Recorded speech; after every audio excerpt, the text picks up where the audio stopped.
T20 world cup کے لیے پاکستان نے 15 رکنی اسکواڈ کا اعلان کر دیا۔ سلمان آغا پاکستان ٹیم کے کپتان ہوں گے۔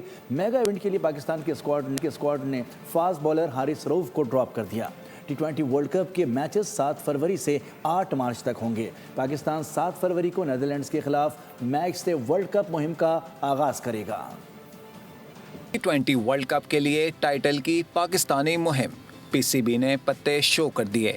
حارث رؤف میگا ایونٹ کے لیے سلیکٹرز کا اعتماد حاصل نہ کر سکے۔ بابر اعظم اور شاہین آفریدی کو اسکواڈ میں جگہ دے دی گئی۔ T20 ورلڈ کپ کے لیے پاکستانی اسکواڈ میں سلمان آغا، ابرار احمد، بابر اعظم، فہیم اشرف، فخر زمان، خواجہ نافع، محمد نواز، سلمان مرزا، نسیم شاہ، صاحبزادہ فرحان، سائم ایوب، شاداب خان، شاہین آفریدی، عثمان خان اور عثمان طارق شامل ہیں۔ پاکستانی کپتان سلمان علی آغا نے کہا کہ بابر اعظم کا بگ بیش اچھا نہیں گیا، لیکن انہوں نے پاکستان کے لیے اچھا پرفارم کیا ہے۔ اور مجھے لگتا ہے کہ وہ جب سے کم بیک کے بعد ان کی اتنی بری پرفارمنس ہے نہیں، لوگ دکھاتے ہیں ہاں ان کا بگ بیش اچھا نہیں گیا، لیکن وہ ایک ڈیفرنٹ کنڈیشن ہے۔ وہ T20 میں کافی بہتر پرفارمنس کر رہے ہیں پاکستان کے لیے، اور پاکستان سے اچھی پرفارمنس کریں سر، میرے لیے تو وہی میٹر کرتا ہے۔ T20 ورلڈ کپ کا میلہ 7 فروری سے 8 مارچ تک بھارت اور سری لنکا میں سجے گا۔